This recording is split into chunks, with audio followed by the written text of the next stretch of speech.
Sri Labu Sri Krishna ji.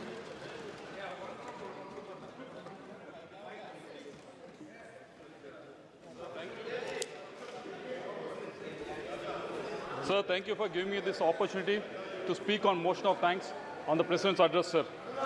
Let me start off by congratulating our Indian cricket team, which has won T20 World Cup after 17 long years. It has brought joy to every household in this country, sir. And I also want to congratulate my colleague MPs who has gone through the grind of election 2024 and has come out here victorious. With you as a leader of this house, as a custodian of this house, I should thank myself. We will definitely work towards fulfilling the aspirations of the people of this country, sir. And I also want to congratulate Prime Minister Modi ji for being elected the third time as a leader of this house, sir. Sir, to best define Modi ji, I need to take the words of Naidu Garu and his Chandrababu Naidu Garu and his observations that he has made 3 months back, sir. In a private conversation, he said that he had almost 45 long years in politics. In those 45 years, he has seen a lot of leaders in this country. There are a lot of leaders who had great vision. There are a lot of leaders who has great administrative skills. There were a lot of leaders who had great mass following, sir. But what he said was, what Chandrababu Naidu Garu said was, in Modi ji, he has seen the whole of these three things in three of these qualities in Modi ji, sir. That itself says what Prime Minister Modi ji is all about, sir. Not just Naidu ji, but I think everyone in this country has seen these three qualities in Honorable Prime Minister Modi ji, sir. That's why I think in election 2024, they pressed the EVMs for the continuation of reforms. They pressed the EVMs for the continuation of development that he has initiated. They pressed the EVMs for the fulfillment of the aspirations for the youth of this country, sir. Sir, there's so much of negativity that is being talked about for the last couple of hours, but I don't want to go into that. There are some great things that are happening in this country, sir. We are living in a country which has one of the fastest growing economies, sir. GDP has been doubled from $2 trillion to $4 trillion in the last 10 years, sir. In last 10 years, our per capita income nearly doubled, sir. In the last 10 years, exports grew from $300 billion to almost $765 billion, sir. In the last 10 years, our FDI has grown up from $36 billion to $83.5 billion, sir. Not just economy, even in infra, we have made great strides. Our country is home to second largest road network, sir, and third largest aviation market right now. We should be really proud of this achievement, sir. Also, we have empowered women by giving almost 30 crore mudra loans to the women entrepreneurs in the last 10 years, sir. More than 120,000 startups were emerged in India in the last 10 years, sir. And also, we should be very proud that India is now home to largest number of unicorns in the world, sir. Not just reforms, not just economy, not just infra, sir, but also welfare measures have been taken care in the last 10 years, sir. 25 crore people have been lifted out of poverty. 4.2 crore houses were built. And also 3 crore more houses have been sanctioned recently, sir. 11.5 lakh households were provided with safe drinking water through Jal Jeevan Mission, sir. These are the things that we should be really proud of, sir. Not just these, sir. Also, we have passed some important legislations in the last 10 years in this house, sir. We have implemented GST, which was very much needed because we had a really cumbersome taxation process across the state, sir. And we have brought in new legislations banning triple talaq and also Women's Reservation Bill, which has empowered the women, sir. We have also brought in new criminal laws, and also we have abrogated Article 370, which freed Jammu and Kashmir, sir. These are some of the achievements for the last 10 years we should be really proud of, sir. But Honorable Prime Minister Modi ji and NDA are not going to sit on these achievements. Definitely, we need to set new targets, and we need to set new targets for ourselves and also overcome new challenges to reach these targets, sir. We need to give more push for the rural infrastructure.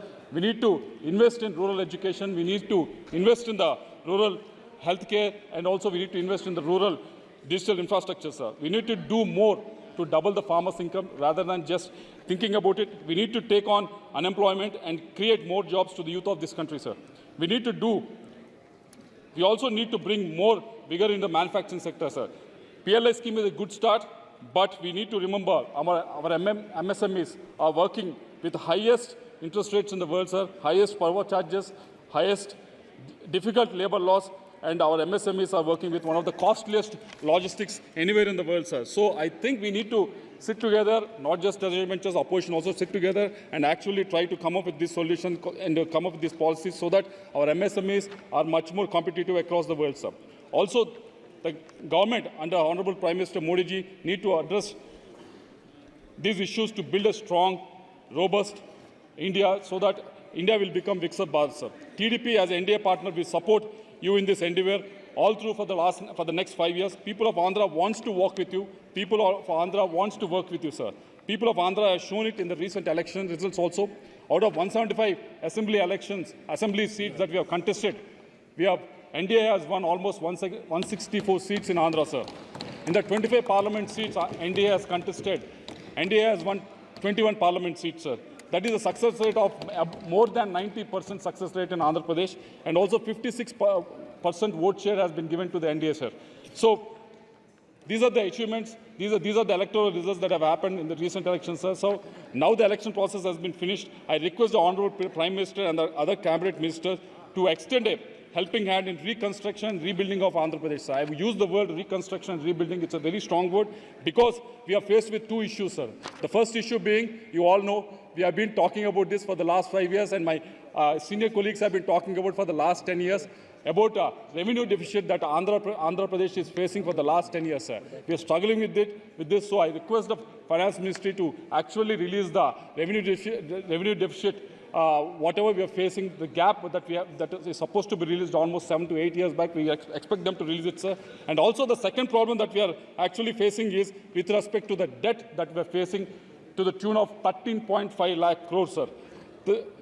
If the debt is taken to actually add infrastructure, it's no problem, sir. But the problem is in Andhra Pradesh, mainly in the last 5 years, this debt has been taken and no new infrastructure has been added to the state of Andhra Pradesh. So that is what is the problem that we are facing right now, sir. So I expect the Honorable Prime Minister and also the ministers who are sitting here to actually address these problems, sir. Starting with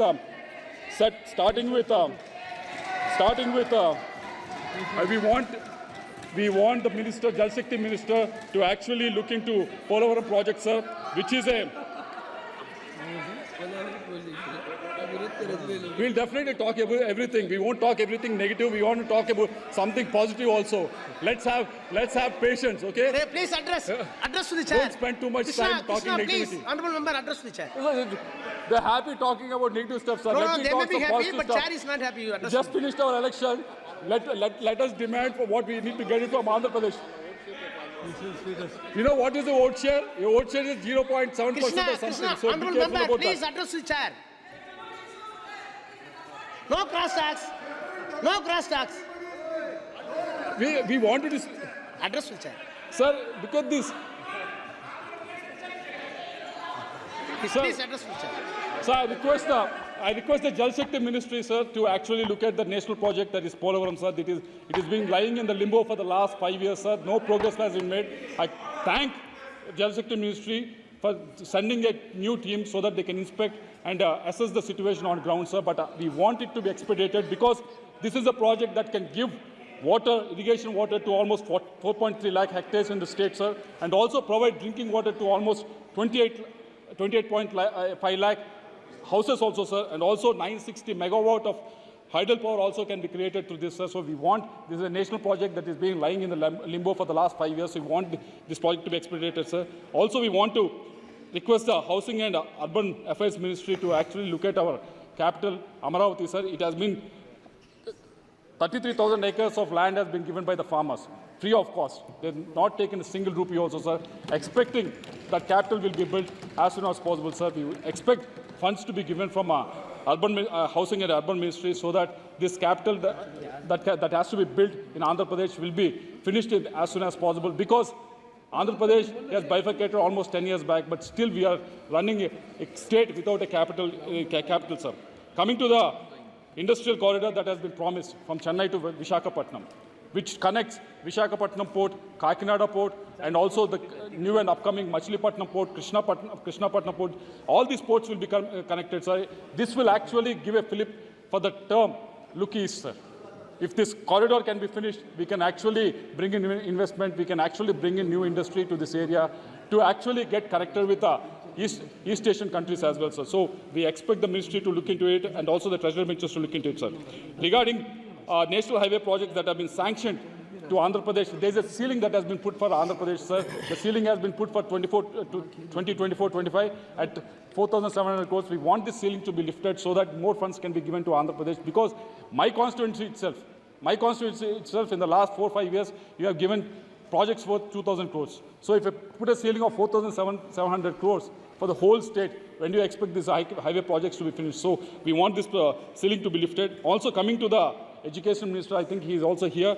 There are a number of central universities and institutes that have been promised and were given to Andhra Pradesh, sir. But most of these central universities and institutions, except for AIMS, most of them are working from temporary buildings, sir. So we expect these buildings to be completed, the campuses to be built, so that this can function in the original campuses, sir. And also the Tribal University and Regional Institute of Education has been promised to Andhra Pradesh. DPRs are getting ready for the last 4 years, but 4 to 5 years, but nothing is moving forward. We expect the Education Minister to look into it.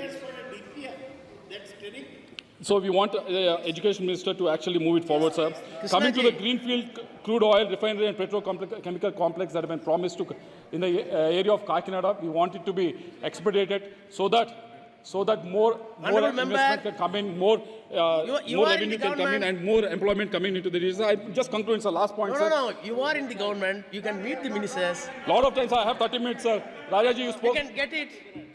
Sir, and finally, sir, there have been many railway projects that have been sanctioned to Andhra Pradesh, many railway projects that have been sanctioned to Andhra Pradesh, but the main and important thing that is the problem with this is, sir, we are asking for a state contribution for the land acquisition. You know, we are a revenue deficit state, so we request you to actually don't put us on par with states like Maharashtra, which are revenue surplus. So please consider us special, and make sure that the railway projects go forward, sir. With these comments, with these observations and submissions, I conclude my speech in support of the motion moved by Shri Anurag Thakur ji, sir. Thank you very much. Thank you.